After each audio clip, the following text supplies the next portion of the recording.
até um artigo escrito, né, por um dos articulistas do Gospel Prime, e ele fala, o teor do artigo o título é Quando Deus Desaparece, e ele fala que você tem o Evangelho de João, ou melhor, o Evangelho que segue a linha de João Batista e o que segue a linha do ego. Aquele texto de João Batista, lá no Evangelho de João 3,30, convém que ele cresça e eu diminua, lembra desse texto? Então, o que o articulista desse texto aí fala é que nas igrejas está acontecendo um processo inverso. É que Jesus está diminuindo e algumas pessoas, alguns indivíduos, algumas celebridades têm aparecido. E essa é uma provocação para a gente conversar aqui. Coloque aí, por favor, produção, a pergunta, né, para a gente discutir. Há muita egolatria nas igrejas? É um neologismo, egolatria, né? Mas deu para entender o que é egolatria, né? O que importa é que eu apareça. O que você pensa, Cléia?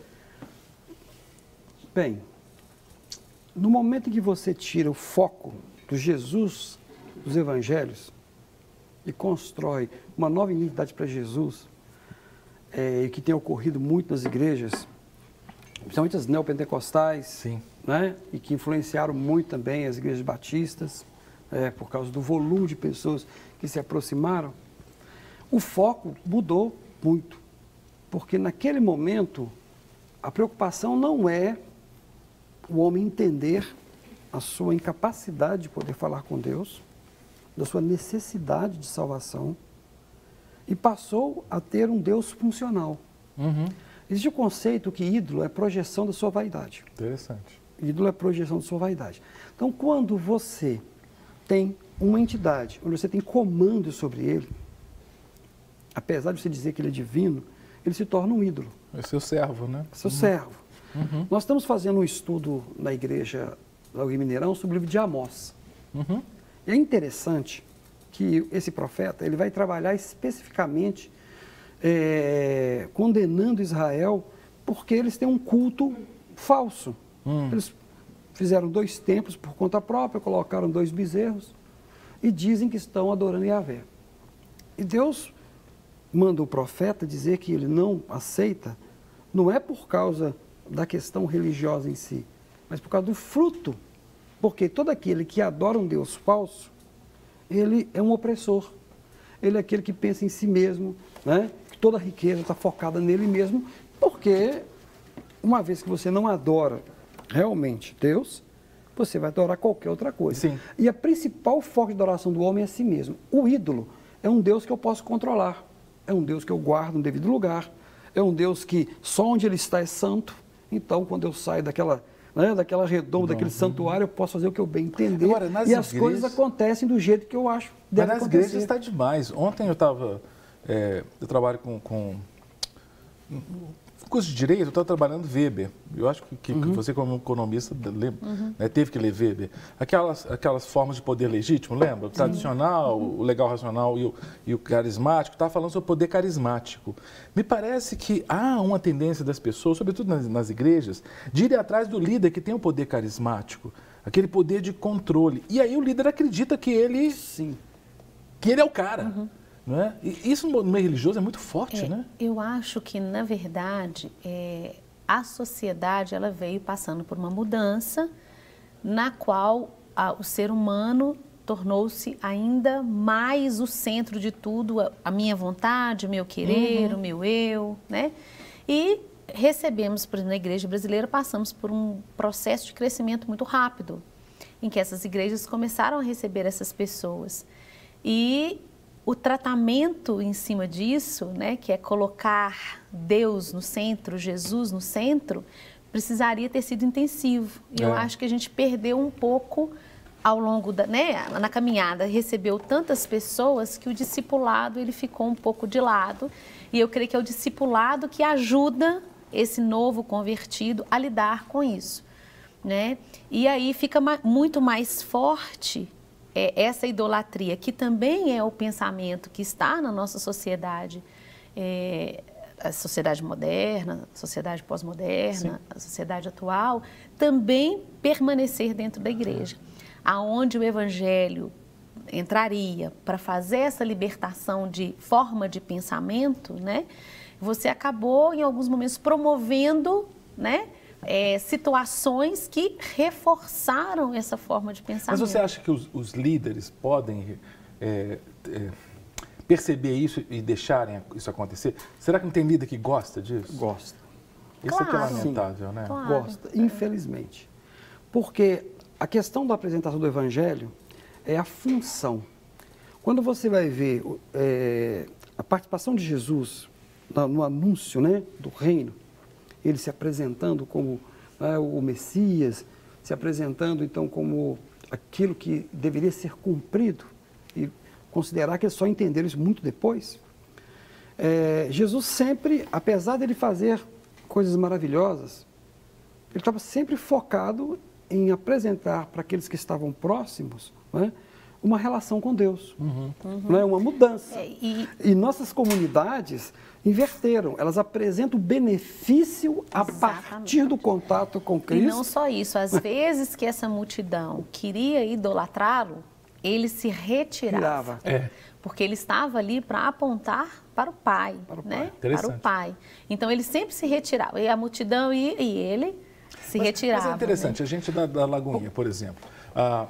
Eu conheço o Pipe, muito tempo. Eu não sinto que o Pipe tem essa pegada, assim, sabe? Que eu acho que o líder, igual o pastor Márcio, por exemplo. Não estou aqui fazendo média, pastor Márcio, não é com o Pipe, não. Mas eu acho que eles têm atitudes sabe? Porque eu acho que tem líder que fomenta isso no povo, você entende? Tem líder que constrói, reforça.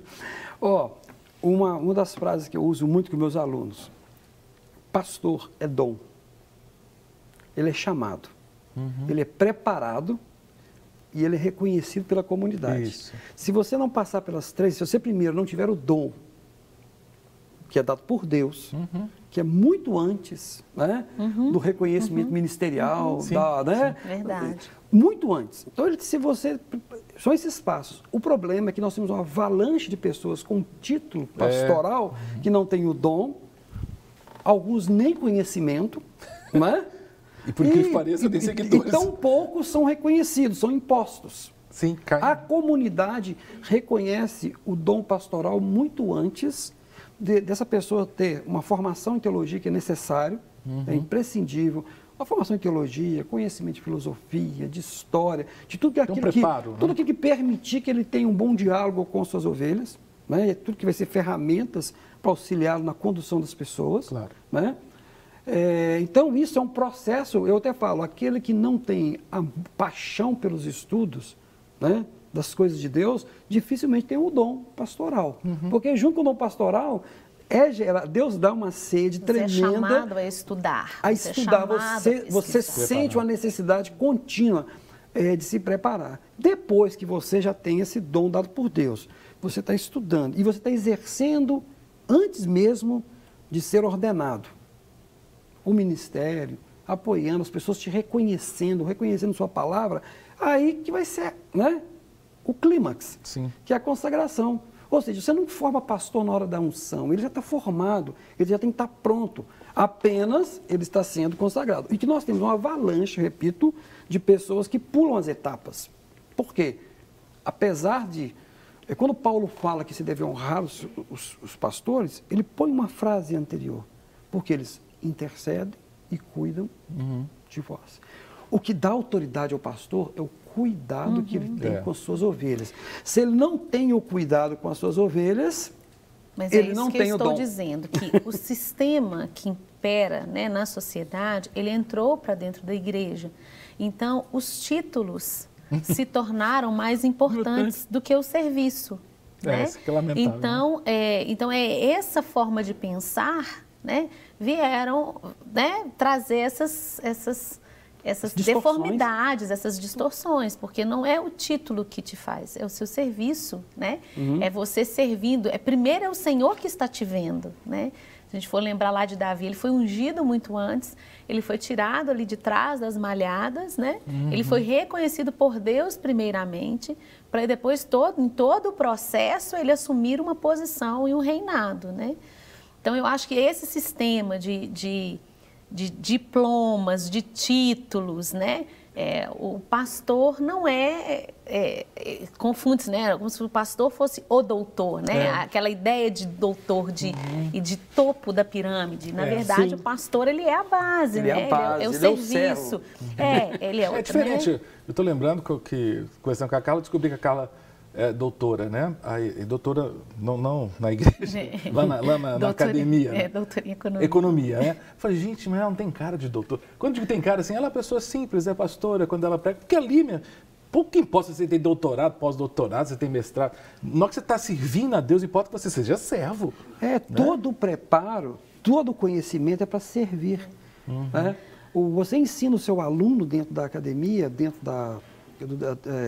do seminário, e assim deve ser ensinado, olha, esse conhecimento é para que você cuide dos pequeninos, daqueles que precisam ser guiados. O respeito e o reconhecimento da autoridade, na igreja, ele é diferente desse reconhecimento de autoridade colocado pelo mundo, né? Pelo sistema da sociedade. E às vezes as pessoas confundem. Então, por exemplo, é muito comum, às vezes, você ter alguém que vira para você e fala assim, não, chefe, né? Você está no ministério, você é ali do ministério, você é pastor do ministério. Não, ô chefe. Eu fico muito brava quando falam assim comigo, porque eu falo assim, não, eu sou serva. Então, se você tiver que me chamar de alguma coisa, não me chame de chefe, me chame de serva. Né? Porque essa confusão, ela acontece. Né? E aí eu acho que a gente realmente precisa ir trabalhando e corrigindo para que não venha, para que essa mentalidade não se estabeleça. Então, eu acho que no pastoreio você precisa, né, tomar esse cuidado. E agora tentando fazer o link com a pergunta da egolatria. Se você tem um líder que não consegue perceber que o papel dele é cuidar de pessoas, e ele ocupa, né, ele tem uma função de muita visibilidade, isso gera o que eu desejo que outros também tenham.